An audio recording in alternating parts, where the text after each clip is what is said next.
She had a sparkle about her that shined from within. She just had everything going for her. Everybody wanted to be around Danielle. They loved her. She made you feel happy. And he was someone who filled her with that same happiness. He had just come back from overseas. They had this instant chemistry. He was very nice to her and catering to her. But just when things seemed perfect, their future is shattered by a violent attack. I was laying on the floor with her until they came.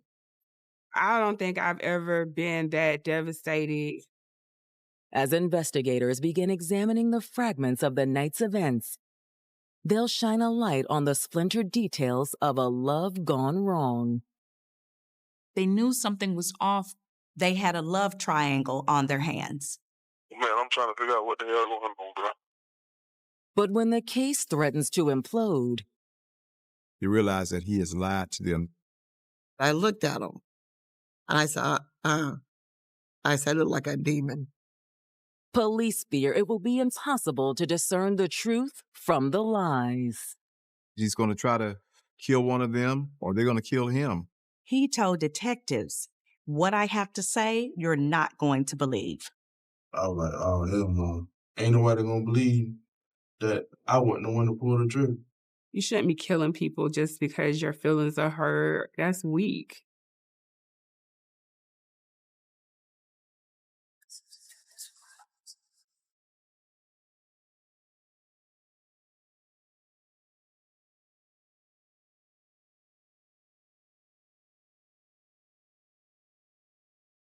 January 11th, 2009. As the holiday hustle fades, citizens of Jacksonville are looking forward to a new year on Florida's eastern coastline. Jacksonville is a big city with a small town feel. One of the really cool things about living here is a lot of people know each other. We have a pretty thriving downtown, a lot of entertainment in the city center. It's a place where you feel the love, you feel, the excitement. But at 3 p.m., 56-year-old Janice Stubbs is starting to panic. Jacksonville 911, Hodges. Yes, I need to get an officer. She calls the Jacksonville Sheriff's Office to report her daughter, Danielle Stubbs, missing. Danielle had made plans to go with her mother to actually go shopping. I was sitting at home, and I was waiting for her to call me, and she never called. And I'm like, what in the world is going on? When's the last time you saw her? Yesterday at 4 o'clock. So all day long, I'm worried. And I call her phone. She never answered the phone, nothing. Is it out of character for her to go missing? It's very out of character. I'm going to send a police officer out to you. Danielle's mother tells police that she and her family are going to wait at Danielle's townhouse until officers arrive to assist them. I just looked at my husband and my son. I said, let's just go. Minutes later, the Stubbs family arrives at Danielle's home. As soon as they got there, they noticed that her car wasn't in the driveway. And when the parents knocked on the door, they couldn't get in. They didn't get a response. Danielle's family tries to be patient for police arrival, but as time ticks away, the family only becomes more concerned. Like any mother, Danielle's mother is getting very impatient, so they actually call again.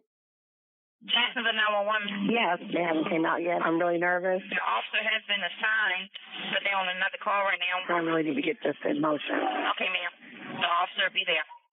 With no idea when police will arrive, Danielle's brother decides to take action. No, I can't wait no more. I'm going around back. Her brother decides, you know what, I'm going to go look around on my own. He goes to the back of the house, finds the door unlocked, goes inside, and then goes to the front door to open the door for his parents. Danielle, is she here? Is she Danielle! Is she here? They were calling out for Danielle, got no response. So the brother finally went to check the bedroom. When he went into the bedroom, he saw what no one would want to see. Danielle's brother found her on the floor in her bedroom. Oh, no! Did you find her? Danielle's family makes another desperate call to 911. Jacksonville 911.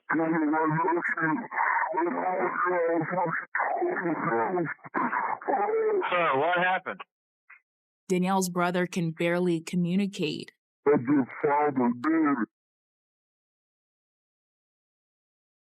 Since she was a child, Danielle Stubbs made it a point to always look her best. Everybody, people I didn't even know, would be like, oh, God, that girl, she's just so beautiful. So that was her little nickname to the community, Miss Beautiful. When I first met her, to be honest, I was a little intimidated. She was so pretty. She kept her hair, her nails, her outfits always together. She was very much a girly girl. She had lipstick on, wore makeup, loved eyelashes, just pretty things. She never went out the house without her bracelets, and she always had on a heel. She rarely wore tennis shoes. But while Danielle had incomparable style, it wasn't the only reason people called her Miss Beautiful. Her personality, she's beautiful inside and out. Everybody wanted to be around Danielle. They loved her. I didn't know anything negative about Danielle. It was crazy. She was very giving. She made you feel happy. When 26-year-old Danielle wasn't spending time with family or friends, she was putting in long hours at work. She was actually working 2 jobs. She worked full-time in hospital administration in the emergency room at Jacksonville Naval Air Station. The doctors there, they really enjoyed being around her. And then she also worked with her mother at their family business in the beauty salon. She did hair at her mom's shop. She was a braider, but she did a lot of other styles as well, too. Danielle was really independent. She fully supported herself and just genuinely enjoyed her life. Danielle, she took very good care of herself. She made sure she always kept herself together. She never asked anybody for anything. She was an awesome person. Like many women in their 20s, one of Danielle's favorite pastimes was enjoying the nightlife her city had to offer. Danielle was living the life of what most girls her age would do. She was not married yet, but certainly dating and enjoying going out with her friends. And in the spring of 2008, a typical night out would change Danielle's life forever. Danielle was out with some coworkers when she met 24-year-old Justin McMillan. Hey, that next round's on me. Oh, thank you. When Danielle and Justin met, they had this instant chemistry. No, you really didn't have to do that. A beautiful girl like you deserve it. He was very nice to her and catering to her. It was so easy for them to just open up to one another. The two of them talked for hours. He had just came home from being overseas. He spent 2 years in Iraq working with the military as a personal trainer. Justin was originally from Georgia and had 2 young kids that still lived there with their mother. So he disclosed all these things to Danielle about what was happening in his life. He had been separated from his wife, and apparently that marriage was ending, but he still wanted to be able to spend time with his kids. He was feeling a little bit lost. He had just moved back to Florida and was staying with some family until he kind of figured things out. Yeah. So sorry. Divorce is so hard. Danielle had just this big heart and a giving spirit. If you need anything, I'm here for you. That means a lot. From there, the relationship between Danielle and Justin took off. Justin was staying with Danielle quite frequently. She was having fun. He was just doing what she needed him to do to make her feel secure in a relationship. I think Danielle liked that Justin had a lot of time for her. He was open to going to family functions and just basically being a good boyfriend to her. They even discussed getting engaged after Justin's divorce was finalized. But now Danielle's panicked family is on the phone with 911 after discovering her lifeless body on her bedroom floor. I just found her dead. Okay, where was she cut or shot or how was she killed? I don't know. She's in the bed in the blood. The police are on the way and ambulance as well. At that point, she was already gone. And I just started rubbing her back, rubbing her back. And I was laying on the floor with her until they came. Police arrived within minutes. It's so clear that this woman has died a very violent death, and there's nothing they can do to save her. I was kind of in shock. I was trying my best to see, was she gone? I just could not believe it. Who could have done this to Danielle?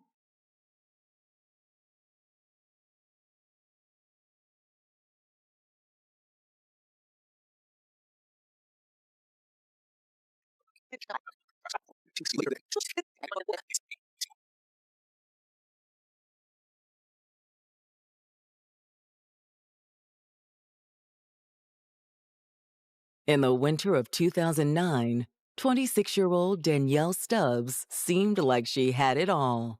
People called Danielle Miss Beautiful, and it was quite evident that she was beautiful inside and out.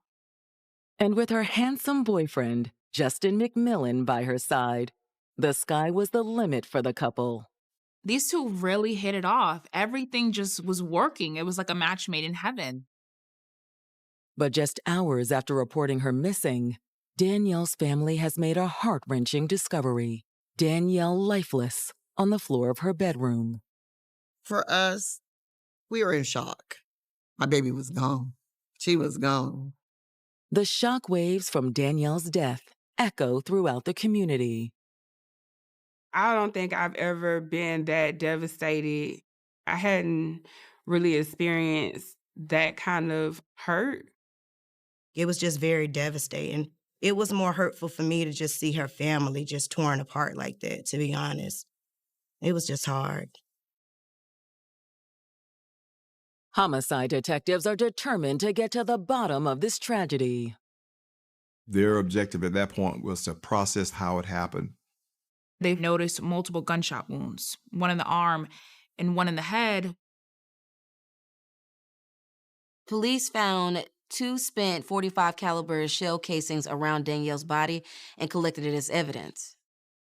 Investigators immediately rule out robbery as the motive for this crime. They noticed there weren't really any signs or obvious evidence showing like someone had broken into her home. There's no signs of forced entry or any valuables missing. So at this point, it's more likely that Danielle was killed by a person that she trusted and had access to her home. Back at the station, detectives reach out to one of those trusted individuals, Danielle's boyfriend, Justin McMillan. He had called the police station several times asking to speak with them while they were at the crime scene. Hey, Justin, how you doing? I'd gotten a couple messages to give you a call. Yeah. I'm trying to figure out what the hell going on, bro. He said as soon as he heard the news that Danielle was gone, the first thing he did was call Jacksonville police. Okay. Well, good. Well, then maybe you can help me out a little bit. Is there anything maybe that you might be able to tell me that might be able to help us? When's that last time you've actually seen her talk to her? It was probably about 6 o'clock Saturday evening. About 6 o'clock the night before, she invited him to go out with her along with her coworkers out to a club, and he declined the offer. Justin claims that he went to spend time with his family, and Danielle was supposed to call him when she got home. This is crazy because, she told me she was going to call me when she left the club because she wanted me to spend the night. Justin explains that he and Danielle had recently decided to end their relationship. Due to Justin having personal business, I'm assuming with his kids needing to go back to Georgia, that was going to be the end of them. Justin said that it was an amicable breakup, that there was no hard feelings. You can ask any of her friends or parents, man. We have not gotten into one altercation. Right.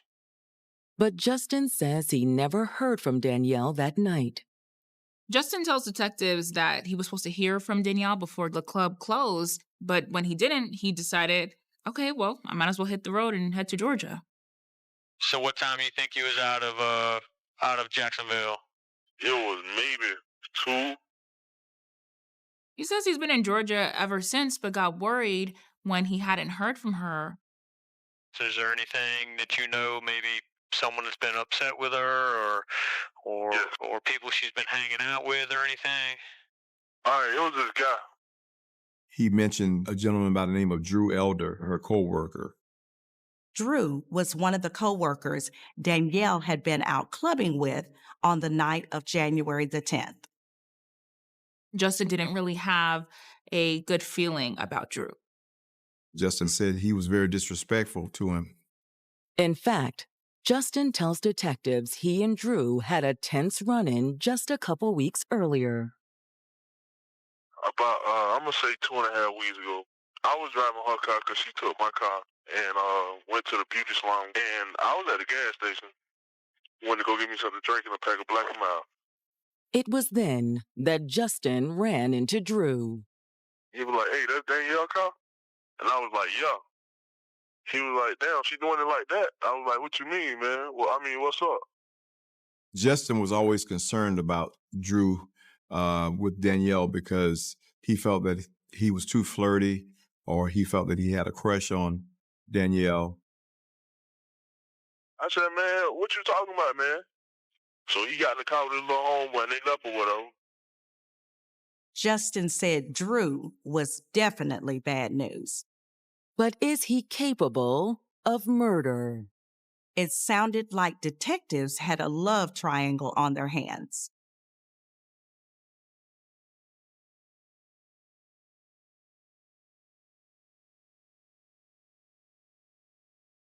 Detectives in Jacksonville, Florida, are speaking to Justin McMillan, the ex-boyfriend of 26-year-old murder victim Danielle Stubbs.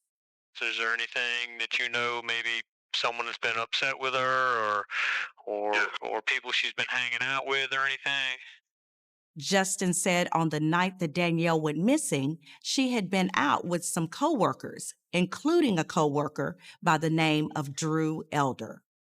And Justin has nothing good to say about Drew. Justin told detectives that he was a little bit too flirty when it came to Danielle. He didn't trust him. It sounded like a classic love triangle. Detectives are eager to hear what else Justin has to say, but know they need to continue the conversation in person. You know, it's a shame I can't go into, great details over the phone. I don't know how far in Georgia are you, but how long would it take you to get to Jacksonville? 2 hours. 2 hours, okay. Well, would you mind meeting me somewhere? Maybe I can show you a couple things, and I can be done with you, and I can move on. Yeah. Detectives asked Justin if he would come in to the station, and he said absolutely. As detectives wait for Justin to arrive, they turn their attention to Danielle's coworker and alleged admirer, Drew Elder. If Drew really wanted Danielle, it's no telling how far he would go, especially if she refused his advances. It doesn't take long for detectives to track down Drew and bring him in for questioning. He seemed shocked to learn that Danielle was found deceased. I just saw her the other night. I can't believe she's gone. They asked Drew, did he and Danielle ever have a romantic relationship? He admitted that he was attracted to her. And when Danielle told him that her and Justin had broken up, he became excited. Broken up. I was happy about that because it meant I had a chance with her. Sure. Detectives asked Drew to give them a timeline of his night with Danielle. Drew says they met up at their coworker's house at 9 p.m. and he drove all three of them to the club and they just had a good old time and danced the night away. The three ended up staying out super late until the clubs basically closed. He decided he would take her home to make sure she got home safe. And give her a ride home? Of course. He did get the feeling that she was into him, and maybe their friendship would become something more. We got there around 3:30. She got out and went inside. And that's it. You never went inside her place? No. Drew was adamant that he just stayed inside the car. Drew swears to police that he thought she was the most beautiful and amazing person. He swears he didn't kill her. Did you see anyone else around when you dropped her off? Well, there was a brown Cadillac parked outside. Police asked him, could he tell if there was anyone inside? But he said he couldn't because the tint was too dark on the car. If Drew wasn't responsible for what happened to Danielle, could the owner of the brown Cadillac be involved somehow? At this point, Drew was still one of their prime suspects, and they weren't even sure if he was telling the truth. But when detectives dig deeper into their new lead, they make a chilling discovery. They find that Justin McMillan has a brown Cadillac registered under his name. When detectives spoke with Justin, he said he was already in Georgia at the time. So who was telling the truth, Drew or Justin? Investigators hope surveillance footage can give them the answers they need. Detectives go to all of the gas stations located near Danielle's home to collect whatever surveillance video they could find. If they caught Justin's brown Cadillac on camera at one of the local gas stations early that morning, it's likely that Drew was telling the truth. And detectives are in luck. Wait. Pause it right there. They found just what they were looking for. Detectives see Justin's Cadillac pull into a gas station. They see video footage of the man get out of the brown Cadillac that matches the description of Justin McMillan. The time signature on the tape showed him pulling the car in at 4 a.m. 2 hours after he said that he had left town. They realize that he has lied to them. Now, the investigators are anxious to hear how he intends to explain this 2-hour difference. But even though Justin was supposed to arrive in Jacksonville hours ago, detectives are still left waiting. Justin told detectives that day that he would meet with them once he drove back to Florida. So detectives called Justin to see where he was. I'm getting ready to head back in a few minutes now. Oh, are you really? Yeah. Okay. I mean, I don't have nothing to run from. I don't have nothing to hide from. No one's saying that, Justin. We're just trying to figure out what's going on. And you can help me, that'd be great. However, by the next day, Justin still hasn't shown up. Detectives sit and wait, and time just continues to go by. They call, they get no answer. He never came. Since it appears Justin is evading them, their only option is to bring him in by force. He can run, but he can't hide. In order to track Justin down, they incorporate the help of the U.S. Marshals to do a manhunt search.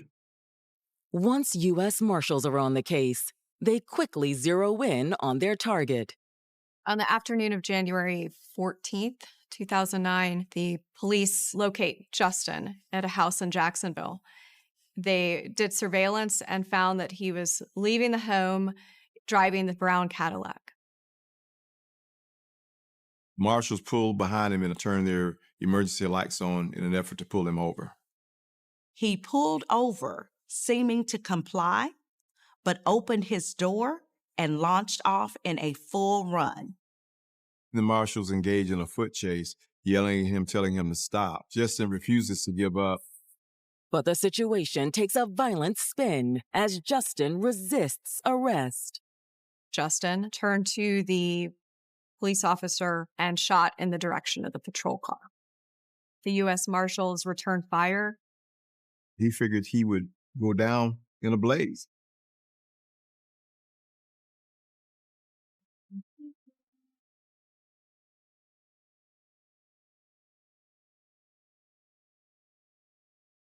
On January 14, 2009, authorities in Jacksonville, Florida are attempting to apprehend the man they suspect murdered Danielle Stubbs, her ex-boyfriend, Justin McMillan.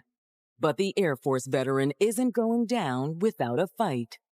He doesn't want to be caught. He's going down in a blaze. He shot at the police officers.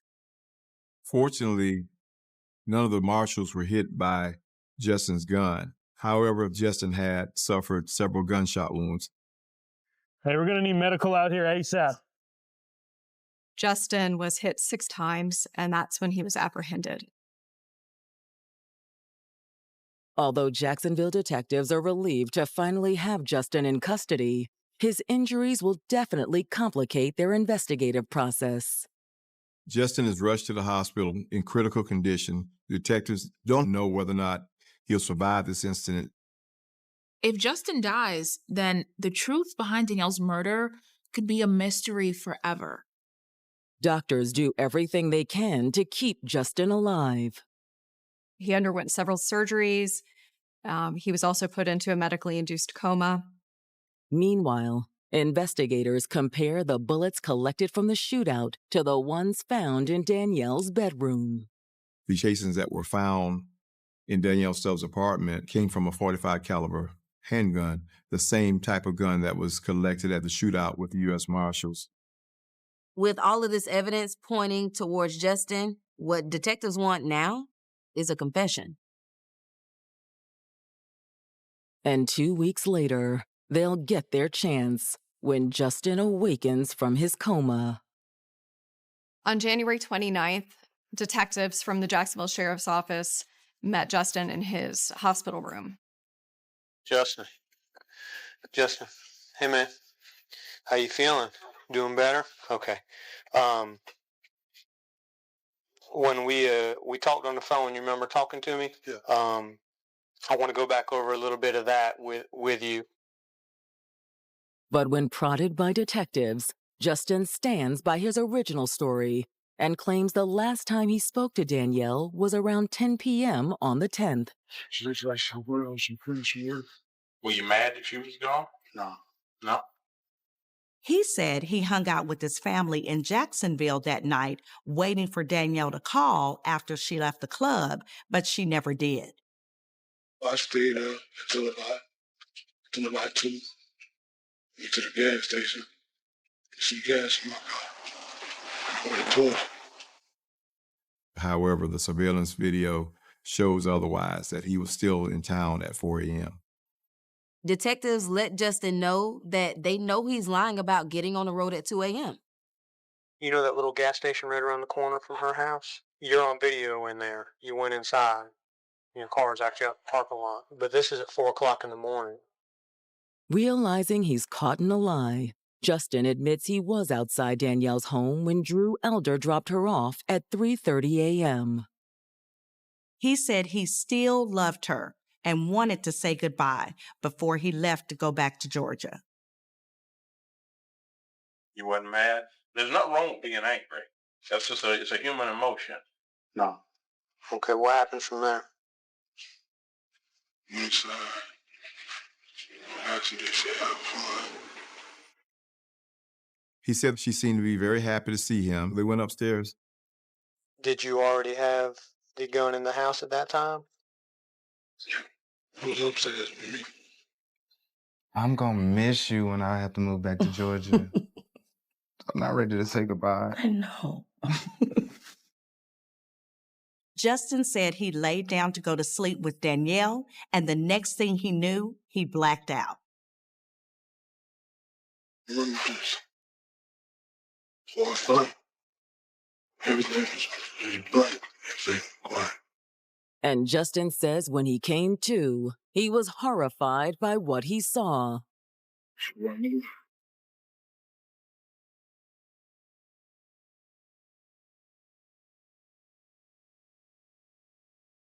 2 weeks after his violent shootout with police, Jacksonville detectives are finally speaking with murder suspect Justin McMillan. They shot him 6 times and his ass still didn't die. Justin now claims he woke up on the morning of January 11th to find Danielle dead. Did you try to wake her up or move her or help her? Justin, look at me. Did you panic? Yes? Yes. And you leave? And you don't dial 911? You don't call family? Mm-hmm. I don't know what it's like. I really don't. Saying you blank out ain't gonna cut it. You a healthy man. The military. Detectives are tired of hearing the lie, so they let him know that they know that he's not telling the truth, and they have evidence to prove it. Detectives tell Justin that they sent the bullets from his shootout with U.S. Marshals to be tested against the bullets found in Danielle's bedroom. What do you think the results were? It was a match. Yeah. Now you're in a tight situation right now, okay? At this point, Justin is beginning to realize that the walls are closing in. We know the rest of the answers. Okay, we know the where and the who and the what and the how, but why? What happened in there that was so bad that you had to shoot her? Was it her being dropped off by the guy? I mean, honestly. Huh? Is that what it was? Justin can't take the pressure any longer. He now admitted to being angry when he saw Danielle's co-worker, Drew Elder, drop her off. Justin claimed to police at that time that he was angry that she had been out with another man. He waited till she went inside, and that's when he went in behind her. Like, you think you could just sit there and disrespect me like that? We aren't together anymore, Justin. I can do whatever I want. What? They had a fight. I'm sure they had a fight. Danielle was a fighter. That's why I love you. Huh? Thought about him? And you lost? What happened? What happened?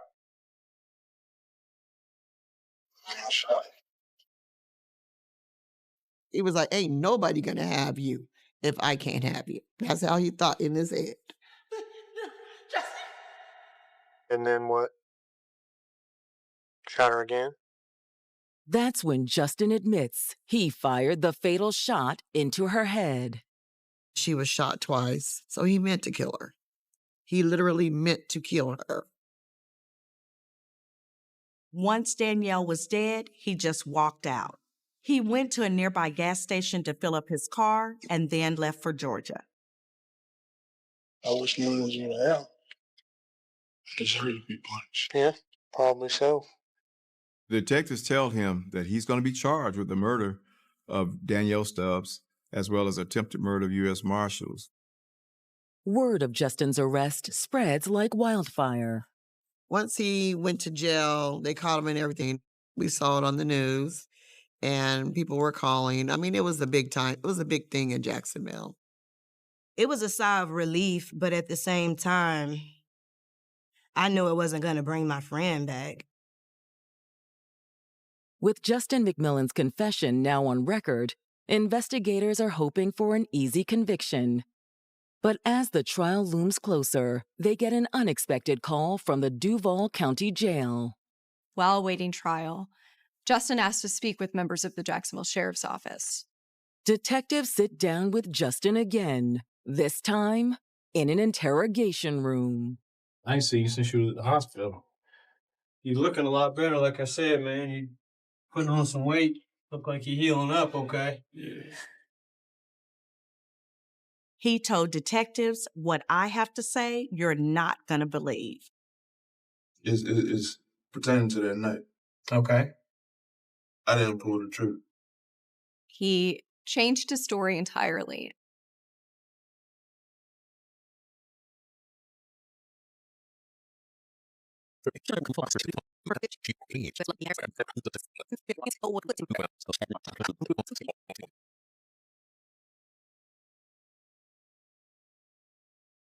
Jacksonville detectives have finally obtained a confession from Justin McMillan for the murder of his ex-girlfriend, Danielle Stubbs. But while in jail awaiting trial, Justin makes a shocking announcement. Justin suddenly decides he wants to recant his story. I didn't pull the trigger. Police asked Justin, well, why did you confess to it then at the hospital? And he acts confused. Justin says that he was on so many painkillers that he doesn't even remember talking to the detectives. You know? He's claiming that during the hospital stay, he was on too much medication to give a statement. Damn, you know, so many drugs. Well, they really didn't. But they really did. I'm not going to dispute that with you. I mean, we get the hospital records. In fact, the hospital record showed he'd only been on Motrin at the time that he gave his initial statement to the police. So if you're not the one that shot her, then who's the one that did? Who would be responsible for it? I don't know. Justin explains that when he went to Danielle's home on January 10th, he was just stopping by on his way to Georgia to pick something up he'd left there, his pistol. I am a pistol upstairs. Like, I hope ain't nobody in here. So I go upstairs and I say, Danielle. Oh, you know. Danielle. He says that's when he saw her deceased. My pistol was laying on the bed because I left my pistol there. Justin tells investigators at that point he just panicked. But she wasn't moving. I was like, Danielle. She didn't respond, so I was like, oh, hell no. Okay. I grabbed my phone and I left. I mean, at the time, I knew nobody wasn't going to believe that. And I know now ain't nobody really going to believe it. Justin was essentially claiming that someone else killed Danielle with his gun, framing him for the crime. It's just ridiculous. Did it ever cross your mind to call for some help? Man, it crossed. Because that's going to be the obvious question. It crossed my mind 1,000 times. Ain't nobody going to believe I didn't pull the trigger because I got the weapon. It's my weapon. You see what I'm saying? He swears that he is telling the truth. But detectives aren't buying it. This is the third story that Justin had given police now, and they had just run out of patience for him. Detectives tell him at this point it's going to be up to a judge and jury. In June of 2010, Justin gets his chance to plead his case in court. Justin McMillan goes on trial for the murder of Danielle Stubbs and the attempted murder of U.S. Marshals. He knows that he's facing the death penalty. The trial, I didn't want to look at that man. I didn't want to see him, but I looked at him. And I said, I said, it looked like a demon. That's what I said. It looked like a demon. His defense team realized with the ballistic evidence against him, as well as his original confession at the hospital, they would never be able to convince a jury that he did not shoot Danielle. So instead, they attempt to at least save him from the death penalty. During the trial, the defendant did make the decision to testify. He admitted again to shooting Danielle. But the defense had a theory of the case that this defendant at the time was just suffering from what we would call a depraved mind. Justin's defense team argues that since he shot at Danielle in the heat of passion, that he shouldn't get the death penalty and that he should get second-degree murder. However, the prosecution is ready with a rebuttal. What the state argued was that it was the defendant who shot Danielle, first shooting her in the right arm, an injury that she would have likely survived, and then he made the decision to shoot her in the head. After just 6 hours of deliberation, the jury comes to a decision: guilty on all charges. He's convicted of first-degree murder and given the death penalty as a result. But just 2 months into his sentence, Justin still isn't willing to accept punishment for what he's done. Justin attempts to escape prison. And while Justin's attempt at escaping prison is unsuccessful, he is able to escape the death penalty. The death penalty law did later change in the state of Florida. And at this time, Justin McMillan is serving life in prison without the possibility of parole. For those that loved and cherished Danielle, Justin's conviction and subsequent sentencing offers little solace. It was a relief with the guilty verdict. But at the same time, though, my daughter is gone. He should have never been off death row. He should have been on that 10 by 10 cell with that black and white TV and reading one book a day. He shouldn't have access to anything because we don't have access to anything but a grave.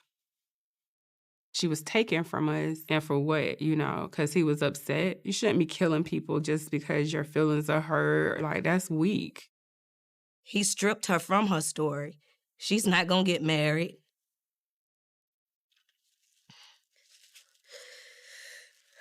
She's not going to have kids. It was just a blessing to know her. The short amount of time. Verified that Stephen had arrived at her home around 10 o'clock and stayed until 1 in the morning. More importantly, she revealed that she and Stephen had been subjected to a series of anonymous, threatening phone calls warning them to end their relationship. On one occasion, Stephen had discovered that all 4 tires on his car had been slashed. The investigation took a dramatic turn when State Trooper Isaac Cooper contacted the detectives. Cooper reported that at approximately 1:30 in the morning, on January 30th, he had observed a vehicle parked on the eastbound shoulder of Interstate 540 with its hazard lights on. He had run the license plate, and the vehicle was registered to Robert Reeves. Across the highway on the westbound shoulder, he had noticed a white sedan matching Latrice's vehicle. When confronted with this information, Pastor Reeves denied being on the highway, insisting he had been asleep. He claimed Stephen must have borrowed his car. However, Stephen denied using the pastor's car that night. Investigators interviewed Reeves' sister, Willa Mae Thorpe, who supposedly attended the same church service as her brother on the night of the murder. She stated that she had not seen him at the service. Furthermore, detectives noticed deep scratches and abrasions on Reeves' arms and hands. Reeves claimed he had injured himself while moving a desk with Stephen, but Stephen had no recollection of any such incident. The psychological profile of Robert Reeves began to unravel when Stephen revealed a disturbing encounter. Stephen explained that the pastor had grown increasingly intrusive regarding his personal life. On one occasion, Reeves had made explicit sexual advances toward Stephen, offering to waive his rent in exchange for sexual favors. Stephen had rejected the advances. Subpoenaed phone records for Pastor Reeves confirmed that the anonymous, blocked threatening calls to Stephen and Velma had been placed from Reeves' personal phone. It became clear that Reeves was harboring an intense, obsessive infatuation with his young roommate. He viewed any female partner of Stephen's, including Latrice, as a threat to his desire for control. Forensic science provided the final, undeniable link.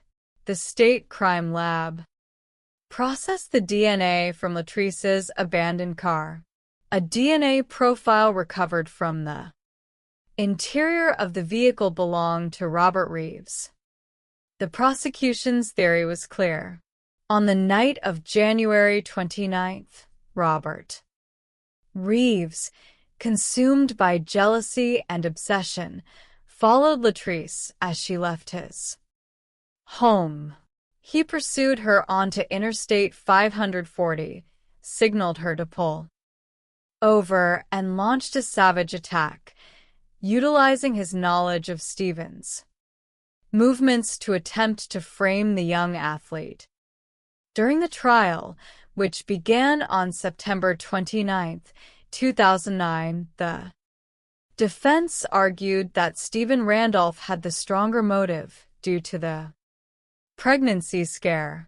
They pointed out that Stephen's DNA was found under Latrice's fingernails. The prosecution countered that this DNA was the result of their intimate contact earlier that evening, whereas Reeves' DNA in the car and the scratches on his arms could not be explained by innocent contact. The jury rejected the defense's arguments. Robert Reeves was found guilty of first-degree murder and sentenced to life in prison without the possibility of parole. The case exposed the dark reality of a predator hiding behind a mask of community leadership, and it brought a somber closure to a family devastated by a crime born of pure, obsessive envy. The volatile burden of mistrust and the case of Officer Wayne Irby. Our final case study takes us to the quiet community of Little Elm, Texas, where we examine the tragic culmination of domestic volatility and the psychological phenomenon of denial. On the morning of December 10th, 2004, the Little Elm Police Department experienced an unusual disruption. Officer Wayne Irby, a dedicated 6-year veteran of the force, failed to report for his 6 o'clock morning shift. Wayne was known for his punctuality and passion for his work, making his unexplained absence an immediate cause for concern among his colleagues. Wayne's partner, Jerry Walker, grew increasingly worried as the hours passed. Without response to phone calls, Chief of Police Waylon Rhodes dispatched officers to conduct a welfare check at the home Wayne shared with his girlfriend, 44-year-old Denise Miller, and her 2 children.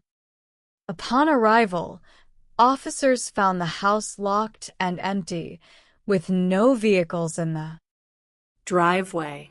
They contacted Denise's children, Whitney and Walter, who had gone to school. The children reported that they had not seen their mother or Wayne since the previous evening.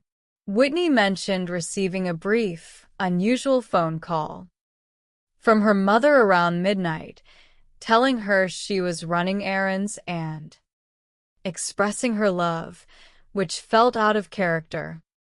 Determined to find his partner, Jerry Walker, accompanied by Officer James Wynn, decided to search a rental property that Wayne had recently leased during a brief separation from Denise. Using a key obtained from the landlord, they entered the residence. In the kitchen, they discovered Wayne's personal cell phone and his daily utility pack. Sensing immediate danger, they proceeded down the hallway. There, they discovered Wayne Irby lying face down on the floor. He had been shot once in the back of the head. His duty belt was found hanging elsewhere, but his service weapon was missing. The loss of an officer sent shockwaves through the department. Because of Wayne's active role in community policing, investigators initially considered whether the homicide was work-related. However, those close to Wayne pointed to the highly volatile nature of his relationship with Denise Miller. Denise was a divorced mother who had relocated to Little Elm to build a stable life for her children. She was successful in her career with a local distributor, but her relationship with Wayne, which began in 2003, was plagued by intense jealousy and mistrust. Denise suspected Wayne of being unfaithful, a suspicion fueled by his outgoing, charismatic personality on his beat. In December of 2003, Denise had filed a domestic violence complaint against Wayne after confronting him at his rental home while another woman was present. During that confrontation, a physical altercation occurred, leaving Wayne with visible scratches and a bruised eye. Denise later withdrew the complaint, claiming she had fabricated the details, and the couple reconciled. However, the pattern of behavior continued. Friends reported that Denise would call Wayne's phone incessantly when he was on duty. By December of 2004, Wayne had decided to end the relationship permanently and was preparing to move back into his rental home. As investigators processed the home Wayne and Denise had shared, they discovered a handwritten note in the master bedroom. The note, written by Denise, expressed profound despair and despondency, suggesting she was contemplating ending her life. Furthermore, on the kitchen island of Wayne's rental home, investigators located a second note in Denise's handwriting, which read, "I am sorry I took both of our lives. Please contact our moms." An all-points bulletin was issued for Denise Miller and her vehicle. Investigators feared she might pose a danger to other officers or herself. At approximately 4 o'clock in the morning on December 11th, 2004, the night manager of a hotel in Gainesville, Texas, received a distress call from room 1047. When management entered the room, they discovered Denise Miller lying on the floor, suffering from a gunshot wound to her head, just above her eye. A .25 caliber handgun lay near her on the floor. Investigators also recovered Wayne's missing service pistol from the room. An examination of the service pistol revealed that Denise had attempted to load it, but had inserted the ammunition backwards, causing the weapon to jam. She had then used the smaller caliber handgun to shoot herself. She had also consumed alcohol and sleeping pills. Denise survived the suicide attempt, but was rushed to a trauma center in critical condition. In her hotel room, investigators discovered a third, longer note. In this writing, Denise claimed that Wayne's shooting had been a tragic accident and that she had fled in a state of panic. Texas Ranger Tracy Murphy interviewed Denise at her bedside once doctors deemed her stable enough to speak. Denise's cognitive abilities had been severely impacted by the trauma to her brain. She was partially paralyzed, blind in one eye, and claimed to have no memory of the events in Little Elm. When informed that Wayne was dead, she appeared genuinely shocked, repeating that she had not harmed him. In criminal psychology, this memory loss can be attributed to psychogenic amnesia, where the mind suppresses a highly traumatic event to protect itself from overwhelming guilt, or organic amnesia resulting from physical trauma to the brain. Regardless of her mental state, investigators had to rely on physical evidence. Ballistics testing confirmed that the bullet recovered from Wayne's had been fired from the .25 caliber handgun found beside Denise in the hotel room. The weapon belonged to her stepfather. Investigators also noted that the trigger pull on that specific handgun required approximately 5 pounds of pressure, making an accidental discharge highly improbable. Furthermore, the entry wound was located at the back of Wayne's head, indicating he was shot from behind, which contradicted any claim of an accidental struggle. On January 18, 2005, Denise Miller was officially charged with murder. After 18 months of intensive medical rehabilitation, she was declared competent to stand trial. The trial began on July 10, 2006. Denise appeared in the courtroom in a wheelchair, visibly frail. The prosecution presented the physical evidence, the ballistics report, and the confession notes left at the scenes. They argued that Denise, unable to accept Wayne's decision to leave her, went to his rental home with a loaded firearm and shot him as he turned his back. The defense maintained that the shooting was an accident, pointing to her third note as a dying declaration of truth.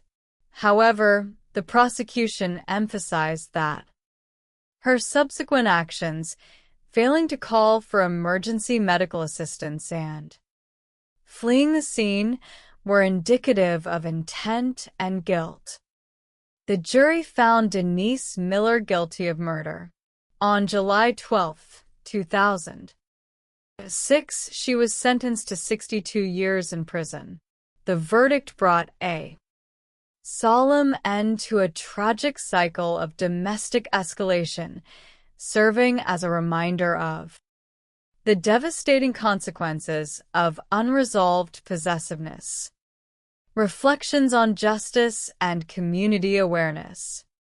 These three cases, though distinct in their locations and participants, share a common thread: the destructive power of toxic control and the tragedy that occurs when boundaries are ignored.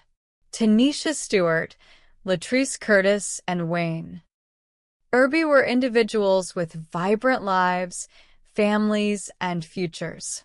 Their lives were cut short by individuals who valued their own desires and obsessions above the humanity of others.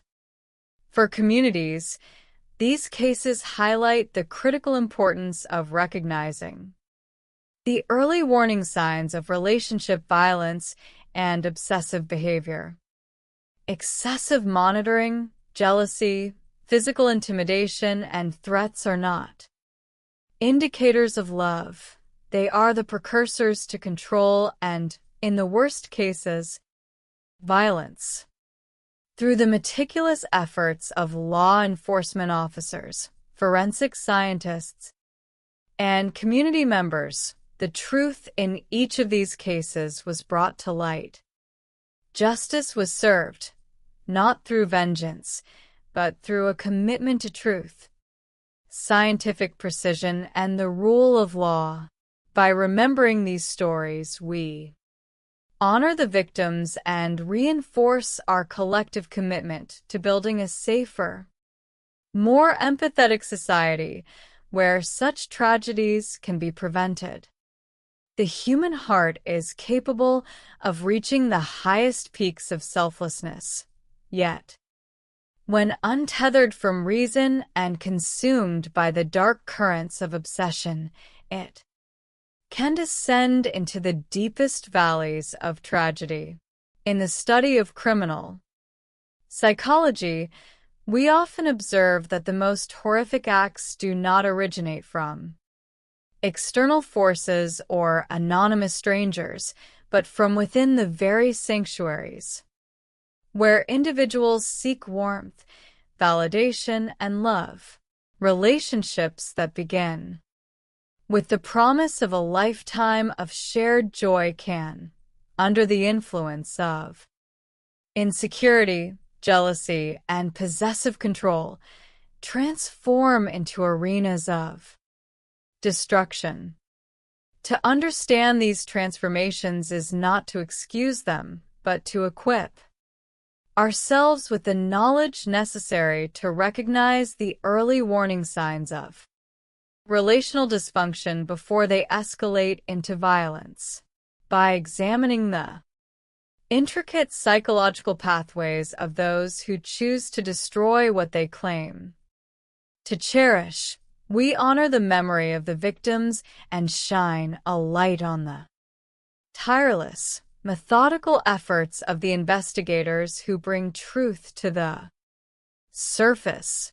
Our journey takes us through 3 distinct landscapes: the quiet, suburban neighborhoods of North Texas, the bustling metropolitan expanses of Houston, and the academic environments of North Carolina.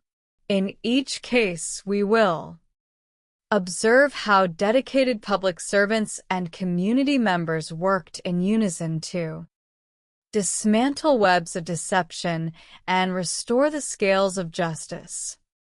Chapter 1: The Little Elm Tragedy. The winter air in North Texas during the month of December is typically crisp and quiet, carrying with it the anticipation of the coming holidays. In the city of Gainesville, located just a short distance from the Oklahoma border, the evening of December 11th, 2004, began in a similarly tranquil fashion. The streets were quiet, and the local businesses were winding down for the night. However, as the early morning hours approached, the silence of the night was shattered by a sequence of events that would expose a deeply troubled relationship and initiate a complex multi-jurisdictional investigation. Just past 4 o'clock in the morning, a night manager working the front desk at a local hotel received an alarming phone call from one of the guest rooms. The voice on the other end of the line was faint, slurred, and clearly in distress. Recognizing the immediate need for intervention, the manager hurried down the dimly lit hallway to investigate the room in question, which was registered under room number 1047.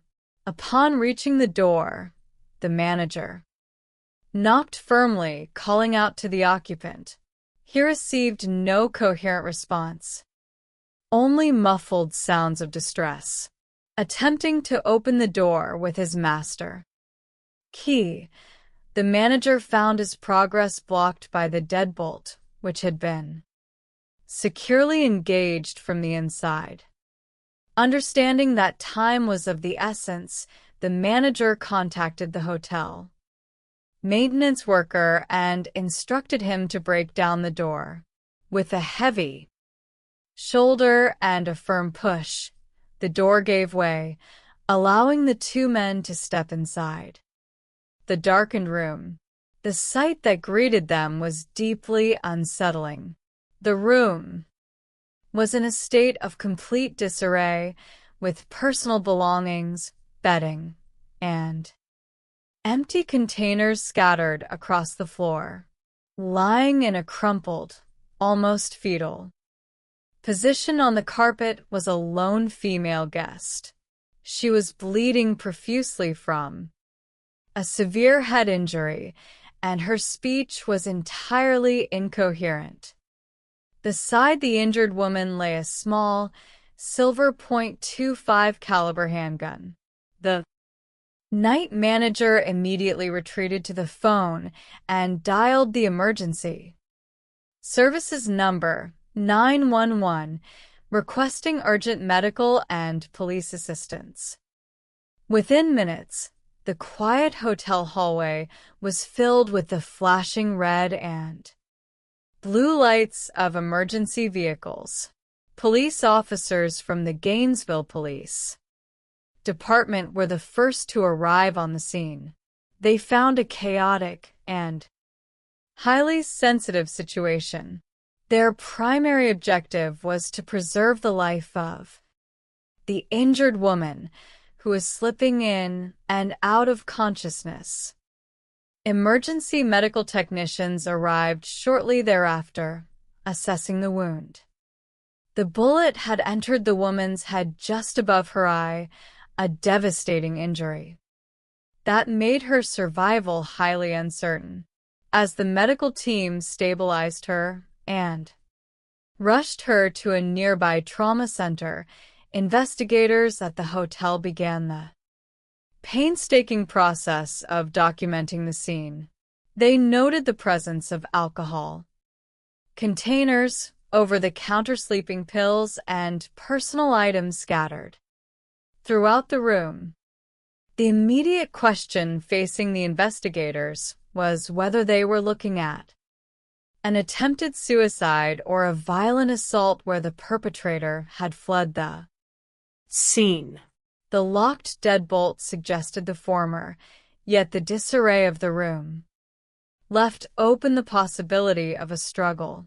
The mystery deepened significantly when officers ran a check on the identity of the registered guest and discovered her name was Denise Miller. The name immediately triggered a critical alert in the law enforcement databases. Just 24 hours earlier, Denise Miller and her boyfriend, a 37-year-old police officer named Wayne Irby, had been reported missing from their home in the nearby town of Little Elm, Texas. Officer Irby, a dedicated 6-year veteran of the Little Elm Police Department, had failed to report for his scheduled 6 o'clock morning shift on December 10th, 2004. For a man who lived and breathed his profession, a man of whom his colleagues said he bled blue, failing to show up for duty without notice was entirely unprecedented. The simultaneous disappearance of a police officer and his partner raised immediate red flags across the region. To understand how this dedicated officer and his companion arrived at such a tragic juncture, investigators had to reconstruct the preceding 24 hours and delve deep into the psychological history of their relationship. Denise Miller had grown up in Kansas City, Missouri, where she was remembered as a popular, vibrant, and personable young woman. She was bubbly, sweet, and possessed an innate ability to make those around her feel comfortable. At the age of 22, she married her college sweetheart, and the couple welcomed 2 children, a daughter named Whitney and a son named Walter. However, as the years progressed, the marriage began to falter, ultimately ending in divorce in 1995. Seeking a fresh start and a clean slate for herself and her children, the 36-year-old Denise relocated to the close-knit suburb of Little Elm, Texas. She secured a lucrative position with a local liquor distributor, managed her finances prudently, and was eventually able to build a beautiful, spacious home for her family. To external observers, Denise had achieved the suburban dream. She had a successful career, a stunning home, and 2 well-behaved, loving children. Yet, she still desired a supportive partner to share in her success. That desire seemed to find its answer in 2003 when Officer Wayne Irby knocked on her front door. The visit was purely professional. Wayne had noticed her garage door was left open and wished to warn her of recent opportunistic thefts in the neighborhood. He handed her his business card, offering his assistance should she ever need it. Denise was immediately struck by Wayne's strong, protective presence and his warm, engaging demeanor. Wayne was a divorced father himself, deeply committed to his community and widely respected on his beat. It was not long before he returned to her home, this time to ask her out on a date. The connection was instantaneous. After their very first date, they became exclusive and Wayne integrated seamlessly into the lives of Denise's children, who grew to view him as a father figure. However, beneath the surface of this seemingly perfect romance, the corrosive element of pathological jealousy began to take root. Denise, perhaps scarred by the dissolution of her previous marriage, harbored deep-seated insecurities. She began to suspect that Wayne, who possessed a naturally friendly and charismatic personality, was overly familiar with other women he encountered during his police patrols. She confronted him repeatedly, accusations which Wayne vehemently denied, explaining that his friendliness was simply a component of his community policing philosophy. These confrontations began to erode the trust within the relationship. In the psychological landscape of domestic partnerships, when one partner suffers from persistent, unfounded suspicions, it creates a toxic cycle. The accused partner feels constantly monitored and unjustly criticized, while the accusing partner interprets every defensive reaction as proof of guilt. Despite these underlying tensions, the couple attempted to solidify their commitment by purchasing a home together in 2004. Yet, cohabitation only intensified the friction. The arguments regarding trust and fidelity grew more frequent and intense, leading Wayne to make the difficult decision to end the relationship and move into a separate rental home across town. The separation was painful, accompanied by many tears and emotional pleas. However, when Denise unexpectedly lost her employment in November of that year, Wayne's protective instincts overrode his concerns about their compatibility. Unwilling to see Denise and her children face financial instability or potential homelessness, Wayne agreed to reconcile and moved back into her home to help support the family. This reconciliation, born out of obligation and protective concern rather than resolve trust issues, set the stage for the events of December 10th, 2004. When Wayne failed to appear for his morning briefing, his partner, Jerry Walker, and colleague, Cynthia Medrano, immediately knew something was wrong. After the police chief dispatched officers to conduct a welfare check at the residence Denise and Wayne shared, they found the house quiet, with no vehicles in the driveway and the doors securely locked. The officers then located Denise's teenage children, Whitney and Walter, at their school. The children revealed that they had not seen their mother or Wayne since the previous day.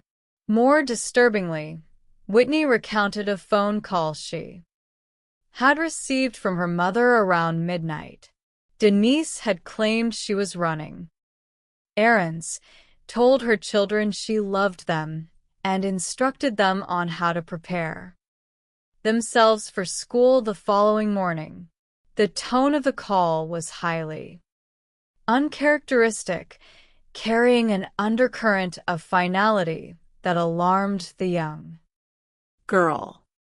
Realizing the gravity of the situation, Officer Jerry Walker and another colleague, James Wynn, decided to search the rental property that Wayne had recently vacated but still maintained across town.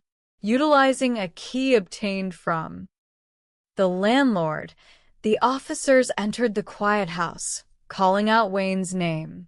In the kitchen, they discovered Wayne's personal fanny pack and his cellular phone, items he never traveled without. Stepping further down the hallway, Officer Wynn peered into a back room and suddenly gasped, backing away. He instructed Walker to stay back, but the partner's instinct was too strong. Lying on the floor of the room was Officer Wayne Irby. He was deceased, the victim of a single gunshot wound to the back of his head. The discovery of the deceased officer transformed the missing persons case into a homicide investigation. The location of the wound suggested that Wayne had been shot from behind, indicating he likely never saw his assailant or expected the attack. Because there were no signs of forced entry or a struggle within the rental home, investigators immediately focused their attention on those closest to him. Given Denise's sudden disappearance, the history of intense jealousy, and the empty holster of Wayne's duty weapon found in the master closet of their shared home, the suspicion pointing toward Denise became overwhelming. This suspicion was solidified when crime scene investigators discovered a handwritten note in the master bedroom of the shared residence. The note, written by Denise, contained a desperate plea, expressing that she was tired of hurting and could no longer bear the pain. A second, even more damning note was discovered on the kitchen island of Wayne's rental home where his body lay. In this letter, Denise apologized for her actions, writing that she was sorry and had taken both of their lives and requested that their families be contacted. The evidence pointed toward a murder-suicide plot where the perpetrator had fled the scene to complete the final act of self-destruction. The Gainesville Hotel room discovery confirmed this theory, yet the outcome had not gone entirely according to Denise's apparent plan. When investigators examined the hotel room, they found Wayne's service weapon, a .40 caliber pistol, which had jammed. It appeared Denise had attempted to load the weapon but had inserted a bullet backward, rendering the firearm inoperable. Frustrated or desperate, she had then turned to the .25 caliber handgun, which she had obtained from her stepfather. She pulled the trigger, but the bullet did not cause immediate death, leaving her severely injured and disoriented on the hotel floor. As Denise lay in the hospital, fighting for her life under police guard, investigators sought to obtain a statement. Texas Ranger Tracy Murphy conducted a bedside interview once doctors deemed her conscious enough to communicate. However, the trauma of the gunshot wound had severely impacted Denise's cognitive abilities. When questioned about the events in Little Elm and the death of Wayne Irby, Denise exhibited profound confusion and memory loss. She denied any knowledge of the shooting, repeatedly stating that Wayne was not dead and that she had not harmed him. This memory loss presented a complex psychological and legal challenge. Was Denise experiencing genuine retrograde amnesia brought on by physical trauma to her brain, or was she utilizing a psychological defense mechanism to shield herself from the immense guilt of her actions? In criminal law, a defendant must be competent to stand trial, meaning they must understand the charges against them and be able to assist in their own defense. Denise was transferred to a specialized rehabilitation facility where she spent 18 months undergoing intensive physical and cognitive therapy. The self-inflicted wound had left her permanently disabled, bound to a wheelchair, partially paralyzed on one side of her body, and blind in one eye. Eventually, medical professionals declared her competent, and her trial commenced on July 10, 2006, at the Denton County Courthouse. During the trial, the prosecution presented a meticulous case, urging the jury not to let their sympathy for Denise's frail, disabled physical appearance obscure the gravity of her actions. They described her as a possessively jealous partner who, upon realizing that Wayne was determined to leave the relationship, permanently decided that if she could not have him, no one else would. To counter the defense's argument that the shooting had been a tragic accident, the prosecution introduced evidence from the state crime lab, forensic testing of the .25 caliber handgun revealed that the weapon required 4.5 to 5 pounds of pressure to pull the trigger, completely undermining the theory of an accidental discharge. Furthermore, the prosecution highlighted Denise's actions immediately following the shooting.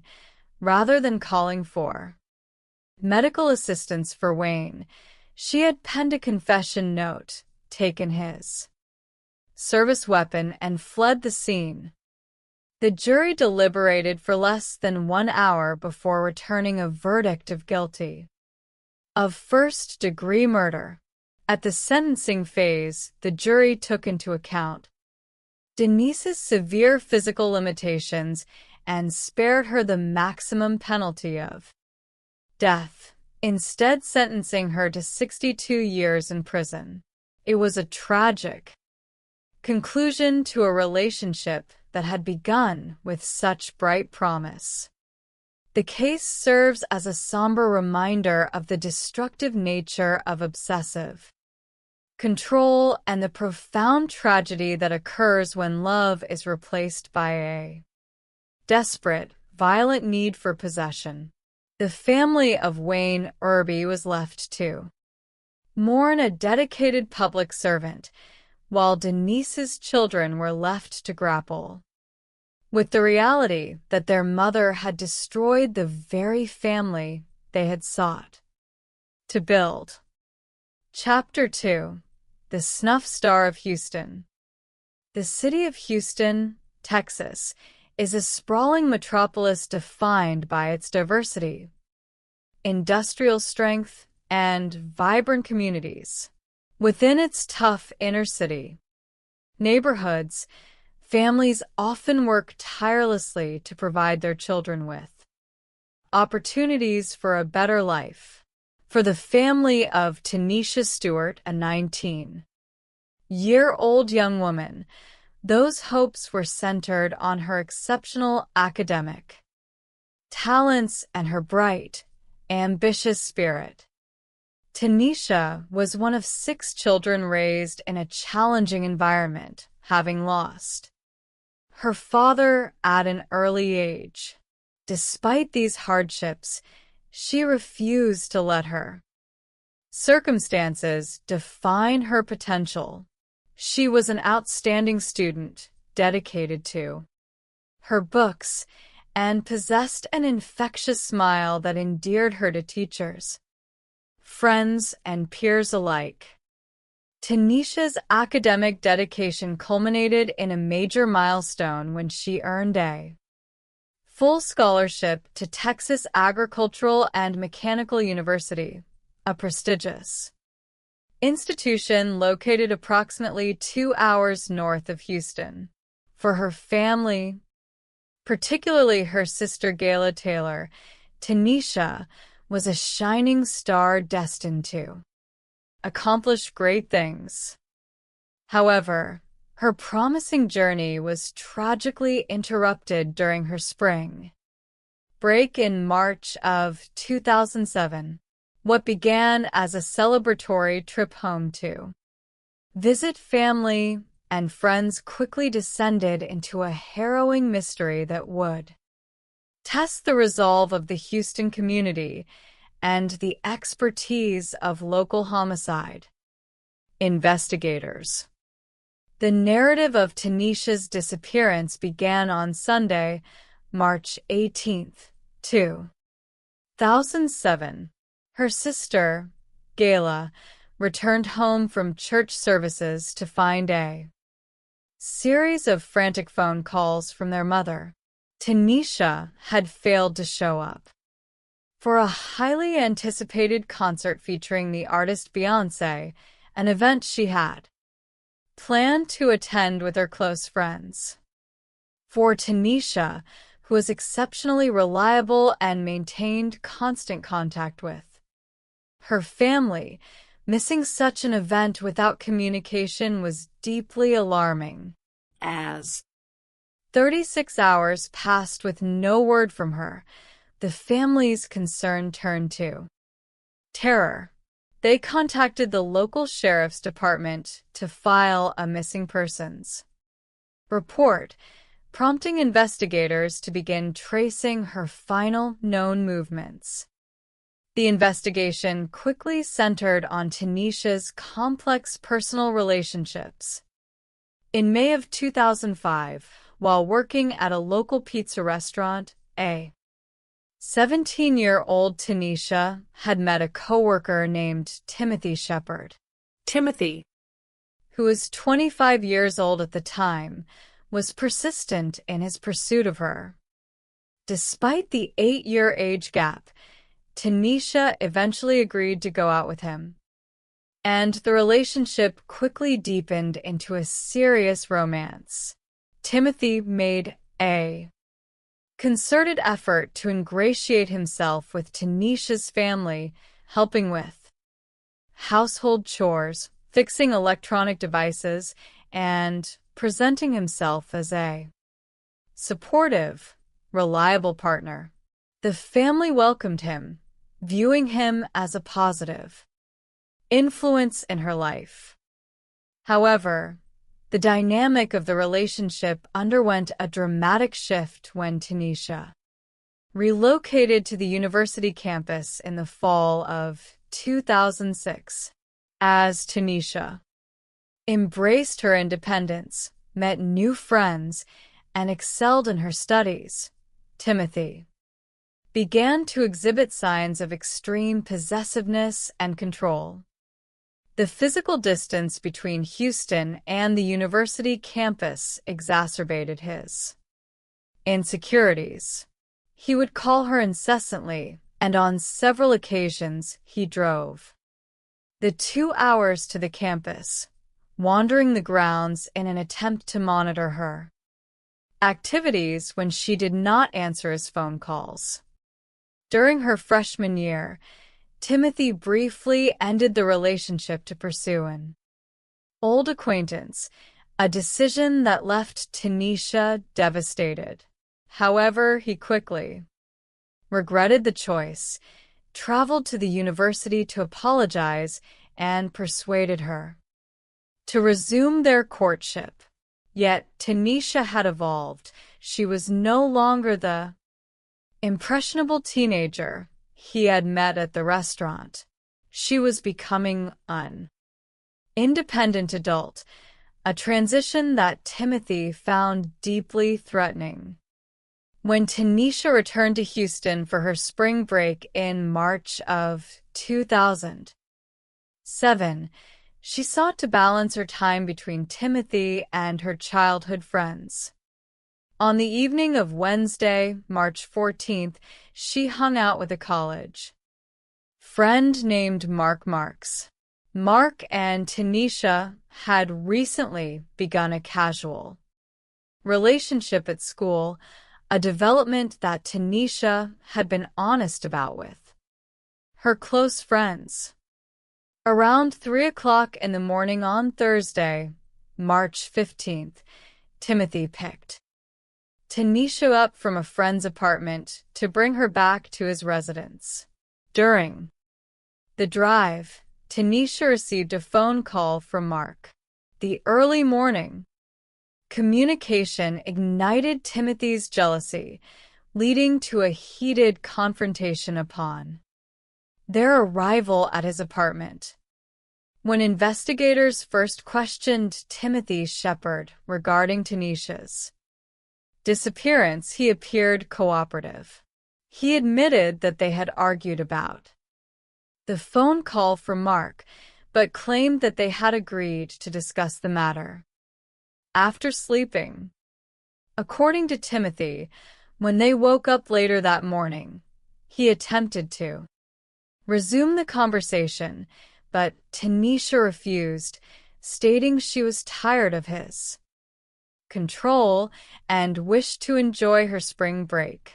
Timothy claimed that Tanisha then stormed out of his apartment, walking away on foot, and that he had not seen or heard from her since.